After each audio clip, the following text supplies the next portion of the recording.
Here's Tyreek Hill from NBC Nightly News talking about the incidents of Sunday morning. Have you seen what the police union has said about this? No, I haven't.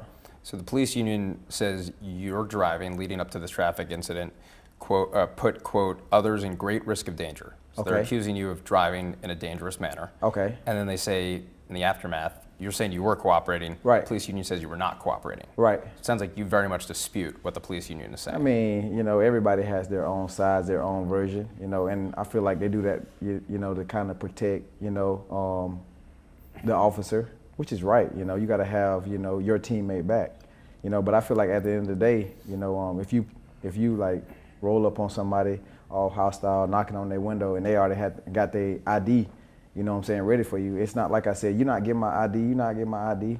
It was one of those situations where it's like, here go my ID, sir, and I let back up my window. He said, let it down, I let it down. Then that's when it went from 0 to 10. The other officer came in, just pulled me out. See, I mean, we saw the video. That's not factually accurate. That's not how it went. And it wasn't, he wasn't as deferential during the stop as he's leading us to believe there. And he didn't put his window down. And he did put it back up. And they told him to put it down and it didn't come down. So that's the thing. One version, the other version, and the truth. And there's a lot of gray in the truth. And that's what we need to get an agreement by both sides. They have to own their role in this, come together, and find a way to turn it into a positive. And I think the key is what Tyreek just said. He expects the union basically have their teammates back. And I think when you look at these situations, what if the teammates come in on both sides and say, hey, probably could have handled this a little bit better. Hey, you probably could have done this. Hey, you probably could have done that.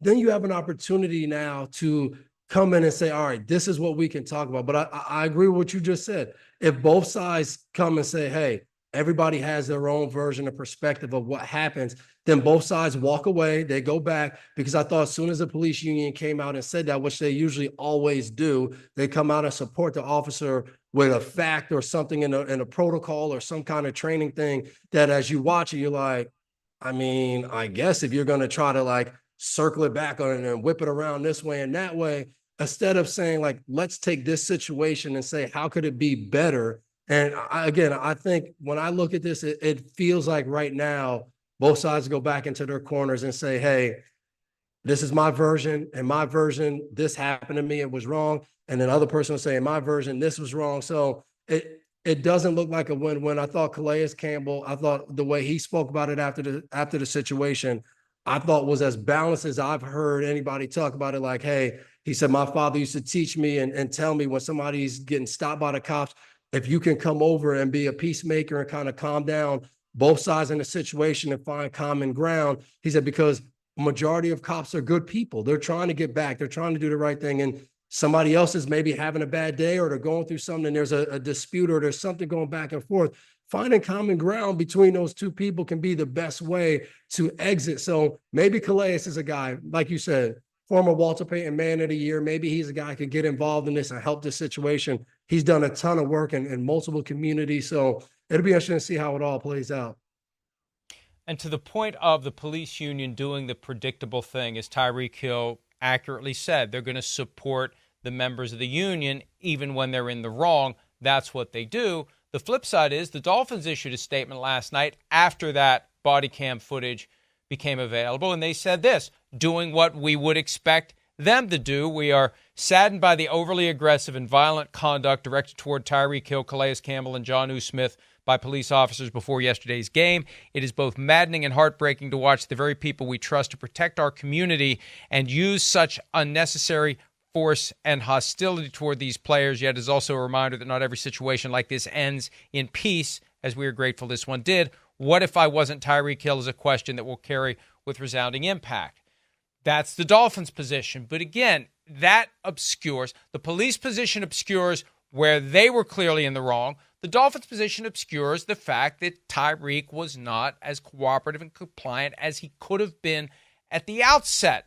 Both sides have some blame here. And maybe the police have more. I'm not trying to parse out. I'm just saying it's not as black and white as people always. It's easier. We process it and we move on. You're right. You're wrong. Let's move on. It's not like the People's Court with Judge Wapner. There's a lot of situations that linger because everybody's a little bit wrong. everybody's maybe a little bit right. There's a percentage balance that, maybe never gets properly assessed. But that's kind of where this is. And I think that your instincts are right here. We got to find a way to get everybody to come together and operate off the same sheet of music and have a set of facts that they agree to and not fight and argue about that. How do we make this a positive? Step one, come together. Now, before we move on, Mike McDaniel, and this was before the body cam footage came out. This was yesterday, his press conference, talking about the situation. He was very emotional, and it is worth your time to listen and hear how Mike McDaniel addressed the situation. Here it is. It's been hard for me not to find myself more upset the more I think about it. And that's because of, my teammates and trying to put myself in that emotion or in that situation that they've described emotionally. And then knowing more than that, I think the thing that fucks me up, honestly, to be quite frank, is knowing that I don't know exactly, I don't know what that feels like. You try to put yourself, if I'm Calais Campbell and I'm 38 years old, and you're going to work, and then whatever personal innocence that you have relative to, he's never had, you're a gigantic, strong, just miraculous man that has done right in all way, shapes, and forms, and there's just elements to that's very triggering. Super proud of teammates being teammates, and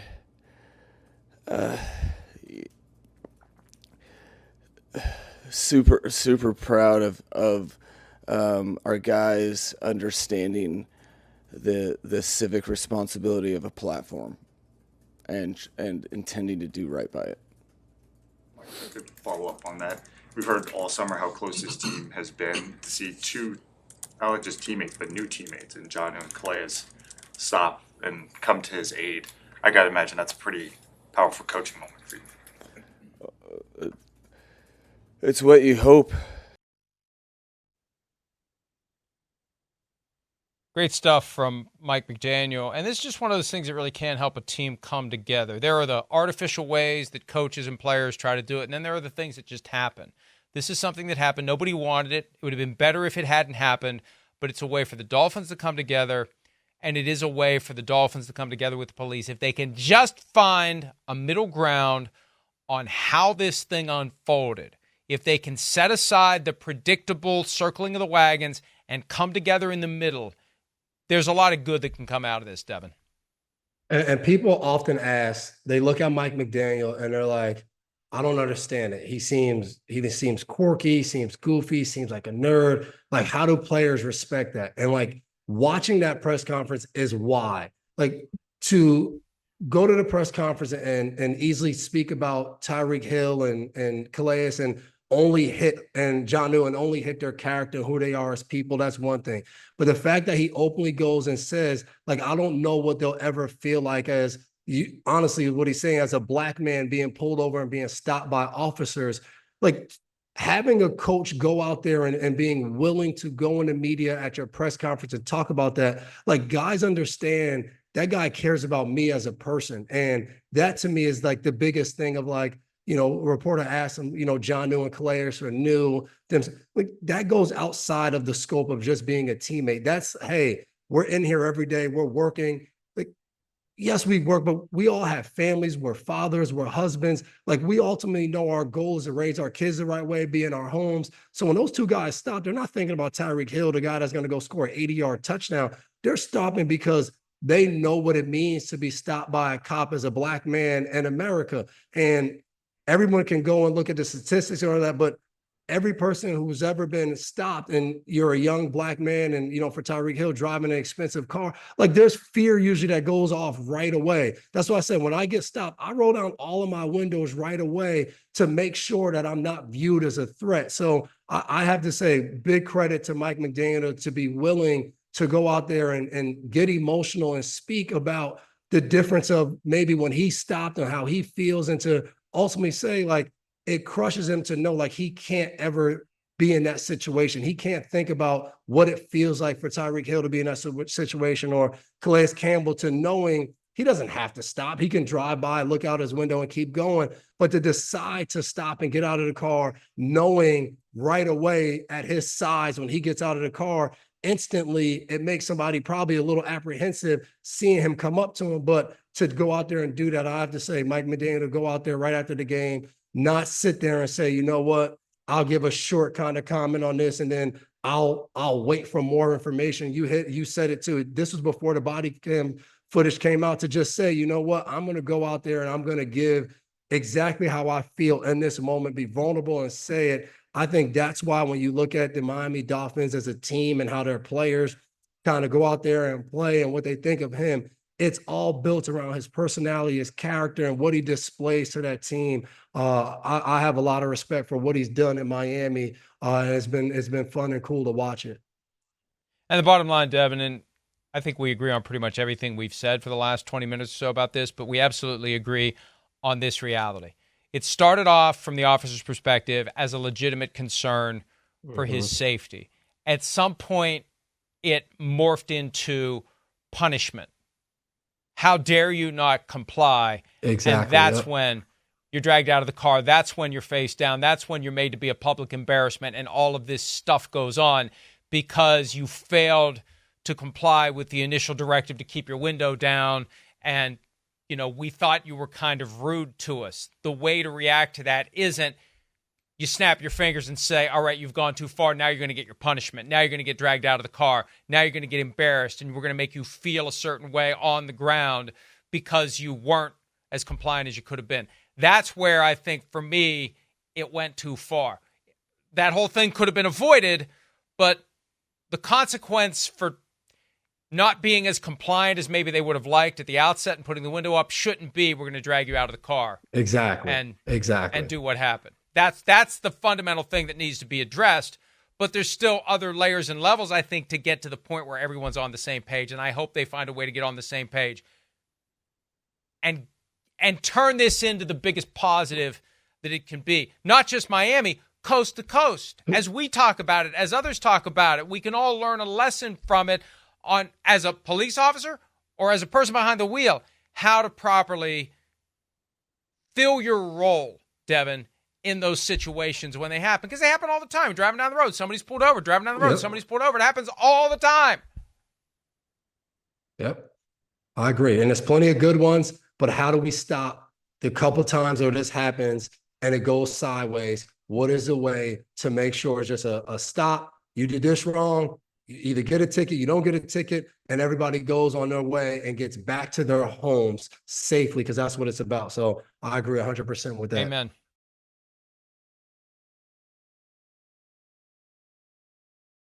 Hi, it's Mike Florio. Thanks for watching PFT on YouTube. Hit subscribe for the latest news and analysis from Pro Football Talk.